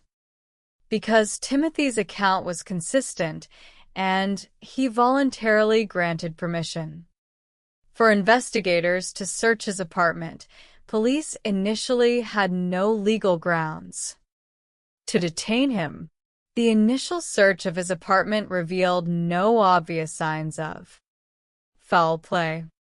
Detectives then turned their attention to Mark Marks, wondering if a second jealous partner could be responsible for her disappearance. However, Mark cooperated fully, providing a verifiable alibi. He had been attending a spring break gathering with friends on South Padre Island at the time Tanisha vanished. With both primary associates apparently cleared, investigators faced the grim possibility that Tanisha had been abducted by a stranger after walking away from Timothy's apartment. As the days stretched into a week, the community mobilized. Gayla Taylor organized search parties, knocking on doors and combing the wooded areas surrounding Timothy's apartment complex. The search took a tense turn when a local resident reported hearing gunshots in the nearby woods on the night of Tanisha's disappearance. Canine units were dispatched to the scene, and the search dogs quickly alerted to a scent. Investigators pushed through the dense underbrush, expecting the worst, only to locate the remains of a deceased wild animal. While the discovery brought temporary relief to the family, it did not bring them any closer to finding Tanisha. However, as detectives continued to interview residents of the apartment complex, a series of highly unusual and disturbing reports began to emerge regarding Timothy Shepard's behavior in the days following Tanisha's disappearance. Several neighbors recalled that on the Friday and Saturday after Tanisha went missing, Timothy spent an extraordinary amount of time at the apartment complex's outdoor grilling area. He reportedly had 2 large smokers operating continuously, producing an immense volume of thick, dark smoke. The smoke became so overwhelming that worried residents called the fire department, fearing a structure fire. When firefighters arrived, Timothy explained that he was preparation cooking a massive quantity of meat for an upcoming church function. A firefighter who entered the apartment to ensure the safety of the premises reported seeing what appeared to be raw meat soaking in a bathtub filled with water, which seemed to corroborate Timothy's explanation. A second resident reported an even more alarming detail. She had observed Timothy scrub his outdoor patio area with a massive quantity of chemical bleach. The odor was so intense that it caused the neighbors' eyes to water, a level of cleaning that seemed entirely disproportionate for a simple barbecue session. These reports, combined with the family's revelation that Timothy had previously exhibited physical violence toward Tanisha, including an incident where he had choked her during an argument, forced investigators to reevaluate Timothy as their primary suspect. Desperate for answers, Tanisha's family contacted a prominent local community activist named Quan X, known for his ability to facilitate communication between law enforcement and members of the community. Interestingly, Timothy's family had also reached out to Quan seeking protection for Timothy from what they perceived as overzealous police scrutiny. Recognizing the delicate nature of the situation, Quan agreed to meet with Timothy privately at his apartment. During the tense, face-to-face meeting, which took place in the privacy of Timothy's bathroom to avoid potential surveillance, Quan observed that Timothy was under immense emotional stress. He looked Timothy in the eye and asked him directly if he had harmed Tanisha. The psychological pressure proved too great for Timothy to maintain his deception. He put his head down and confessed that during their argument on Thursday morning, he had flown into a rage when Tanisha attempted to leave. He blocked the door, grabbed her by the throat, and strangled her to death. Timothy further revealed that in a panic, he had placed her body in a large trash dumpster located at the rear of the apartment complex. Quan immediately contacted investigator Sidney Miller, and a coordinated effort was made to secure the dumpster. However, when investigators arrived at the scene, they discovered the dumpster had been emptied by the Municipal Waste Management Services just hours prior. The realization was devastating. The trash from that specific dumpster had already been transported to a massive regional landfill. Homicide detectives consulted with waste management experts and determined that searching the landfill, which contained thousands of tons of compacted refuse, would cost hundreds of thousands of dollars and offered an extremely low probability of success. In a display of profound dignity, Tanisha's family requested that the county not waste public funds on a futile search. The lack of a physical body presented a significant legal obstacle for the prosecution. Shortly after his confession to Quan Timothy invoked his right to legal counsel and refused to cooperate further with investigators. To secure a conviction, crime scene investigators returned to Timothy's apartment, determined to find microscopic evidence of the crime. They utilized advanced forensic techniques to search the kitchen and bathroom areas. Their meticulous efforts paid off when they dismantled the kitchen sink's garbage disposal unit. Inside, they discovered tiny bone fragments and a small piece of dental material. Forensic analysis subsequently confirmed that the dental material was enamel from one of Tanisha's teeth.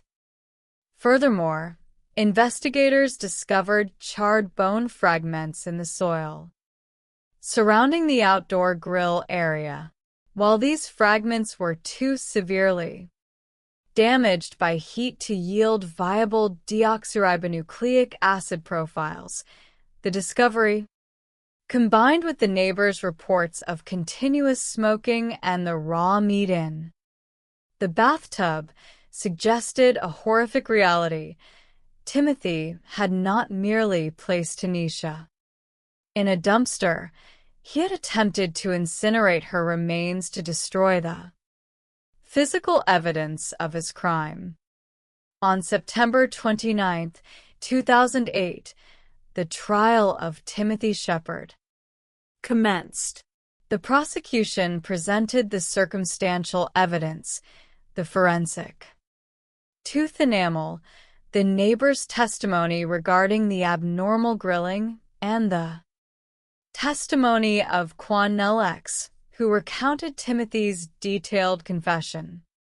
The defense argued that without a physical body, the state could not definitively prove a homicide had occurred, suggesting the confession was coerced or unreliable. However, the prosecution delivered a decisive blow when they called Timothy's own cousin, Nicholas Shepard, to the stand. Nicholas testified that prior to the crime, Timothy had made a chilling statement during a conversation about relationship troubles, declaring that if Tanisha ever tried to leave him, he would kill her, dismember her, and boil her remains. In a desperate bid to mitigate his sentence during the penalty phase, Timothy took the witness stand, attempting to claim he had acted in self-defense. He asserted that Tanisha had wielded a knife during their argument and that he had only grabbed her neck to protect himself, blacking out during the struggle. However, when pressed by the prosecution regarding the disposal of her body, Timothy admitted under oath that he had placed her remains in a smoker rather than a standard grill.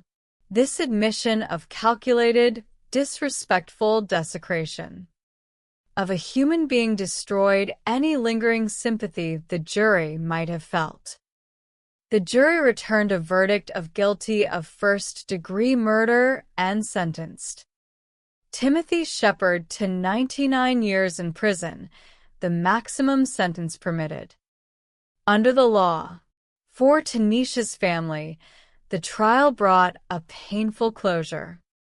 While they could never recover her body, they succeeded in securing justice for a young woman whose bright light was tragically extinguished by a possessive, narcissistic individual unable to accept her independence and success. Chapter 3: The Shadow over the Sanctuary. The landscapes of Raleigh and Durham, North Carolina, are characterized by their academic prestige, historic charm, and tight-knit community networks.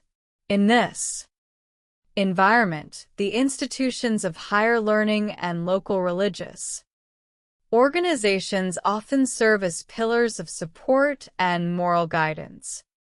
Yet, in January of 2008, a shocking crime would expose a dark undercurrent of deception, closeted obsession, and violence involving a promising young college student, a rising athletic star, and a widely respected community spiritual leader.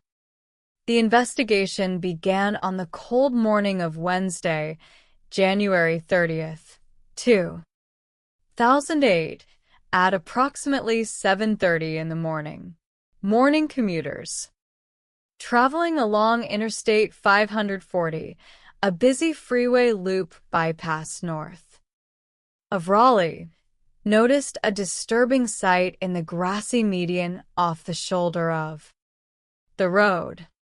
Multiple calls were placed to emergency dispatchers, reporting what appeared to be a human body. First responders arrived quickly and confirmed the tragic reality.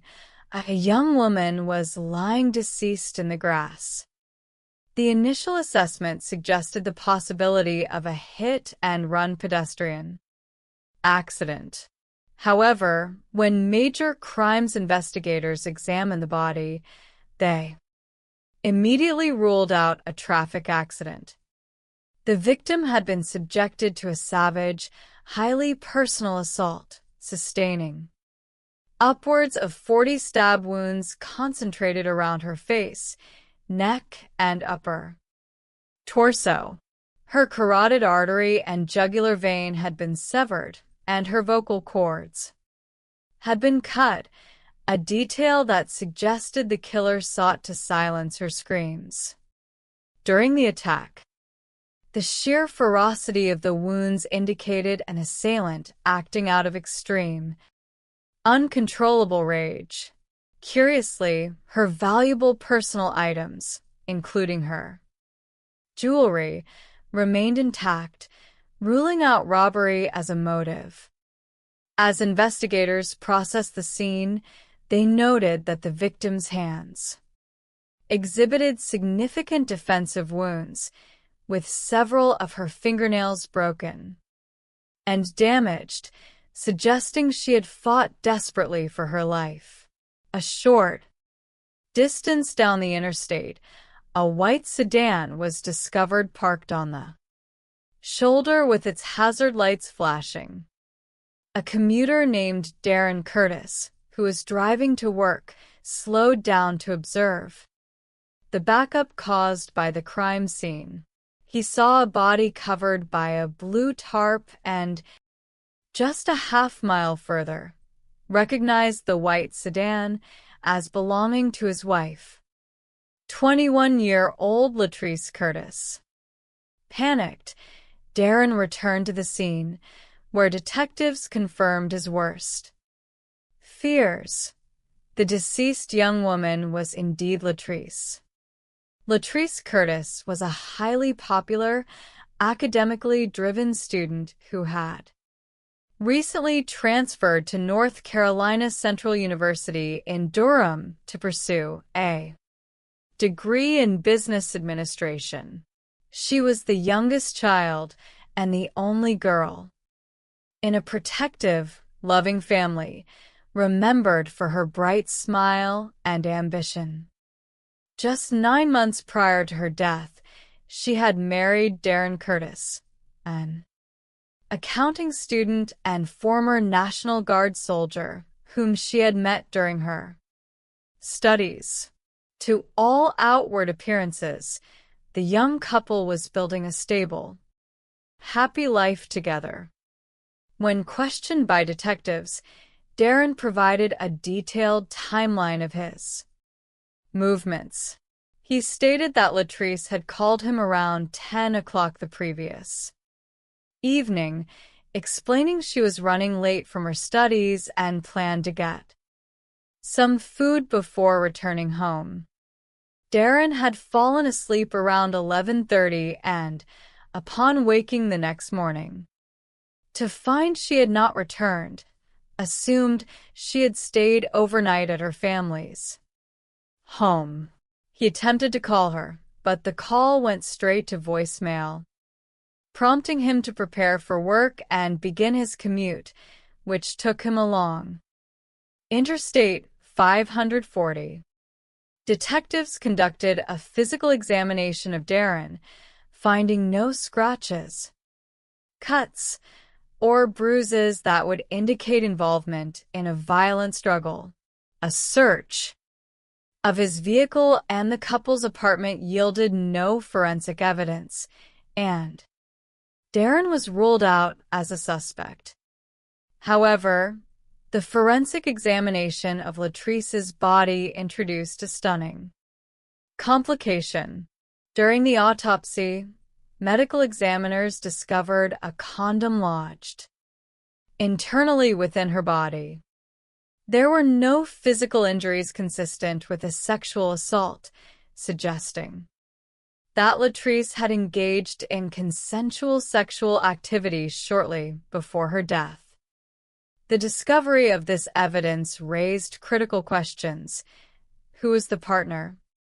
And was this secret encounter the catalyst for her murder?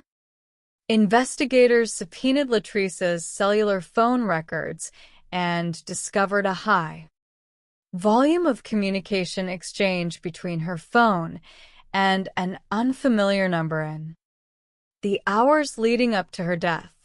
The number was traced to Stephen Randolph, a prominent, highly attractive student athlete who played basketball for North Carolina Central University and harbored aspirations of playing in the National Basketball Association. 2 days after the discovery of Latrice's body, Stephen Randolph arrived at the sheriff's office to provide a statement. He was accompanied by his roommate and landlord, a charismatic 43-year-old local pastor and community motivational speaker named Robert Reeves. In the interrogation room, Stephen initially claimed that he and Latrice were merely classmates who studied together. However, when confronted with the forensic evidence and phone logs, Stephen admitted that they had been engaged in a passionate, secret sexual affair. Stephen explained that on the night of Tuesday, January 29th, Latrice had visited his residence, which was a basement apartment in a home owned by Pastor Reeves. They engaged in sexual intercourse, during which the condom became trapped. Unable to retrieve it, Latrice left the home around 10 o'clock at night, planning to address the issue at home. Stephen claimed that shortly after she departed, he drove to the apartment of his primary girlfriend, Velma Newton, where he stayed until approximately 1 o'clock in the morning. He asserted that during this time, Latrice called him repeatedly, expressing intense anxiety about the possibility of an unwanted pregnancy. Stephen maintained that he had nothing to do with her death and had returned home. Afterward, to verify Stephen's timeline, investigators interviewed Velma Newton. She confirmed that Stephen had arrived at her home around 10 o'clock at night, but her statement did not cover his movements after he left her apartment at 1 o'clock in the morning, which was precisely within the estimated window of Latrice's death. Velma also revealed a highly disturbing detail. For several weeks, both she and Stephen had been targeted by a series of anonymous, threatening phone calls, demanding they end their relationship. Furthermore, Stephen's vehicle had recently been targeted, with all 4 tires slashed while parked outside Velma's apartment. The investigation took a dramatic turn when detectives received a report from State Trooper Isaac Cooper. Cooper recounted that at approximately 1:30 in the morning on January 30th, while patrolling Interstate 540, he had observed 2 vehicles parked on the shoulder with their hazard lights flashing. One was a white sedan, which was later identified as Latrice's car. The other was a dark vehicle. Cooper had stopped to investigate the dark vehicle, which was empty. He ran the license plate, and the registration came back to Robert Reeves, the pastor. This revelation shifted the focus of the investigation directly onto the spiritual leader, Pastor Robert Reeves, known affectionately in the community as the Bishop, was a highly respected figure who managed a home he shared with his sister, renting the basement to Stephen Randolph. When questioned about his vehicle's presence on the interstate, Reeves claimed he had been attending a late church service and had returned straight home, suggesting Stephen must have borrowed his car without permission. However, when investigators interviewed Reeves' sister, she revealed that she had attended the same church service and that her brother was not present. Detectives also observed deep scratches and abrasions on Reeves' hands and arms. The pastor claimed he had sustained the injuries while moving a heavy desk with Stephen, but when questioned separately, Stephen denied that any such accident had occurred. Furthermore, Stephen revealed a highly unusual and inappropriate encounter that had occurred between him and the pastor. Reeves had entered Stephen's room, questioned him about his sexual activity with Latrice, and made explicit sexual advances, offering to waive Stephen's rent in exchange for sexual favors. Stephen had rejected the proposal. Investigators subpoenaed Pastor Reeves' phone records and discovered that the anonymous, blocked threatening calls to Stephen and Velma had originated from Reeves' cellular phone. It became clear to the forensic psychologists analyzing the case that Robert Reeves had developed a pathological, closeted obsession with Stephen Randolph. Unable to accept Stephen's heterosexual relationships, Reeves had projected his intense jealousy onto the women in Stephen's life. When he realized Latrice was visiting Stephen's apartment for sexual encounters, his obsession turned into homicidal rage. On the night of January 29th, Reeves had followed Latrice as she drove home along Interstate 540, using his status as a trusted pastor. Or perhaps by staging an emergency, he persuaded her to pull over to the shoulder of the road. He then launched a savage attack, stabbing her 40 times before abandoning her body in the grass and driving her vehicle a half-mile down the road to confuse investigators. The definitive breakthrough came from the state crime lab. Forensic scientists analyzing the interior of Latrice's white sedan discovered a mixture of deoxyribonucleic acid on the steering wheel. The profile matched the victim and Pastor Robert Reeves. The presence of his genetic material inside her car, combined with the state trooper's eyewitness report and the scratches on his arms, provided a complete chain of evidence. On February 2, 2008, Robert Reeves was arrested and charged with first-degree murder. The trial, which commenced on September 29, 2009, exposed the double life of a man who used his religious authority as a shield for predatory behavior and obsessive violence. The defense attempted to argue that Stephen Randolph was the true killer, pointing to the presence of Stephen's deoxyribonucleic acid under Latrice's fingernails. However, the prosecution successfully demonstrated that the genetic Material was the result of their consensual sexual encounter earlier that evening, whereas Reeves' presence on the interstate and his physical injuries could not be explained by any innocent means. The jury deliberated for 2 days before finding Robert Reeves guilty of first-degree murder. He was sentenced to life imprisonment without the possibility of parole.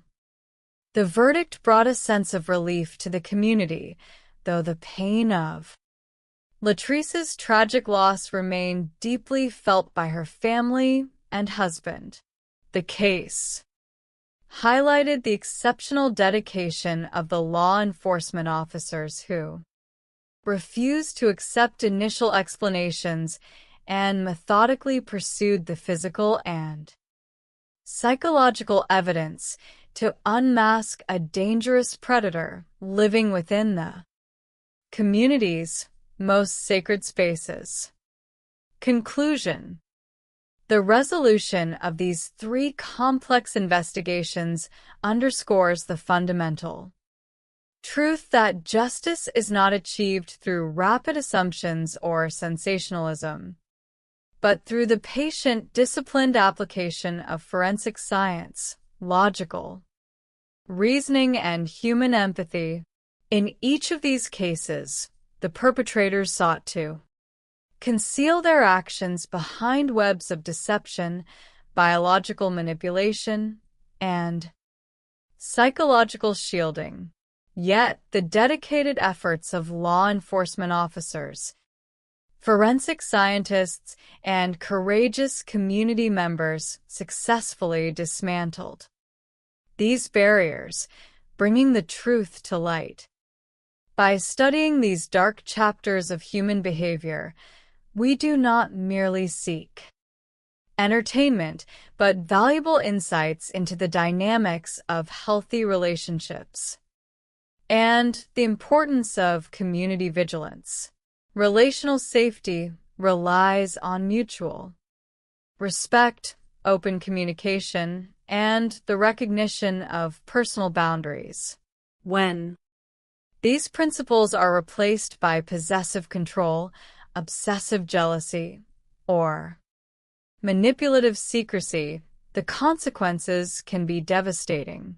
Through the triumph of truth and the preservation of memory, we honor the lives of Wayne Irby, Tanisha Stewart, and Latrice Curtis, ensuring that their stories serve as enduring beacons of justice and hope for a safer, more compassionate society.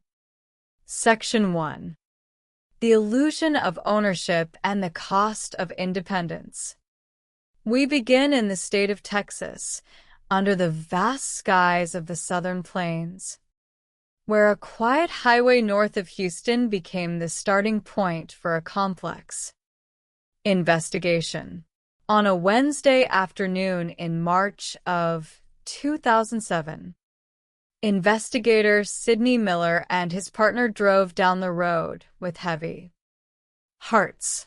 Sitting in their back seat were 2 passengers who claimed to know the whereabouts of a missing 19-year-old college student named Tanisha Stewart. She had vanished 6 days prior, on the 15th of March, leaving behind a family paralyzed by worry and a community searching for answers. Tanisha was raised in a tough Houston neighborhood, one of 6 children, and had lost her father when she was very young. Despite these hardships, she possessed an inner light and a determination that refused to be dimmed by her surroundings. She was dedicated to her studies, an academic standout, and she possessed a warm, infectious smile. Her family recognized early on that she was destined for great achievements. When she turned 17, she met Timothy Shepard, a 25-year-old coworker at a local pizza restaurant. Despite the 8-year age difference a relationship developed, Timothy sought to ingratiate himself with her family by performing helpful tasks around the house, fixing appliances, and assisting with computers. He was embraced as a brother and a son. However, a significant transition occurred when Tanisha earned a scholarship to Texas Agricultural and Mechanical University. The campus was located nearly 2 hours away from her home in Houston. This physical distance tested the boundaries of their relationship. Within 3 months of her departure, Timothy initiated a reconciliation with a former girlfriend and subsequently broke off his relationship with Tanisha, leaving her heartbroken. Yet soon after, Timothy regretted his decision. He traveled to the university campus to surprise her, and they resumed their relationship. Upon her return, however, the dynamic had shifted. Tanisha had experienced the independence of college life, met new people, and grown as an individual. She was no longer willing to be confined by the restrictive boundaries of Timothy's possessive expectations. During spring break in March of 2007, she spent her time with friends, planning to attend a concert. This assertion of independence triggered deep-seated insecurities within Timothy. On the morning of Thursday, March 15th, after she received a telephone call from a college friend named Mark Marks, a confrontation ensued. Timothy's sense of self-worth was inextricably linked to his perceived control over Tanisha.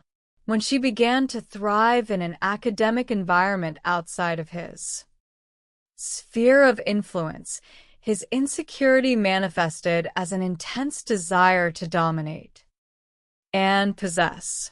The age gap, which initially might have positioned him as a more mature figure, now highlighted his stagnation in comparison to her rapid intellectual and social growth. After Tanisha's sister, Gayla, reported her missing, investigators questioned Timothy. He claimed she had walked out of his apartment and disappeared. He voluntarily consented to a search of his residence, which yielded no immediate physical evidence. Detectives then turned their attention to Mark Marks, the college friend who had phoned Tanisha. Mark cooperated fully and possessed a verified alibi, having been at a gathering on South Padre Island during the time in question. With the primary suspects seemingly cleared, investigators faced the chilling prospect of a stranger abduction. However, neighbors soon reported highly unusual activity at Timothy's apartment. In the days following Tanisha's disappearance, he had been operating multiple outdoor grills, producing an overwhelming amount of smoke that prompted a call to emergency services. When first responders arrived, Timothy claimed he was preparing food for a large church gathering of nearly 200 people. A fireman noted what appeared to be meat soaking in a bathtub. Additionally, a neighbor observed Timothy scrubbing his patio with a concentration of bleach so strong that it irritated the eyes of passers-by. These disturbing details shifted the focus back to Timothy.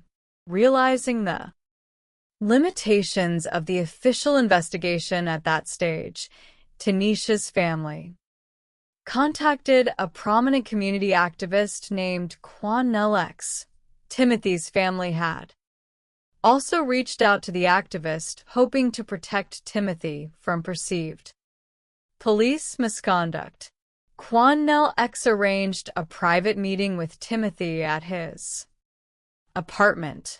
Sensing Timothy's extreme distress, Quannell X confronted him directly in the bathroom, asking if he had harmed Tanisha. Timothy broke down and confessed to strangling her in a fit of jealous rage when she refused to discuss her relationship with Mark Marks.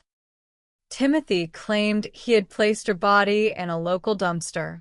However, when investigators arrived at the location, the dumpster had already been emptied. The contents had been transported to a massive regional landfill where a search would cost hundreds of thousands of dollars and offer little guarantee of success. Faced with this reality, the family made the painful decision to halt the search of the landfill. To secure a conviction, the prosecution required physical evidence. Forensic teams meticulously searched Timothy's apartment again. They discovered microscopic fragments of tooth enamel in the garbage disposal, which were later identified as belonging to Tanisha. They also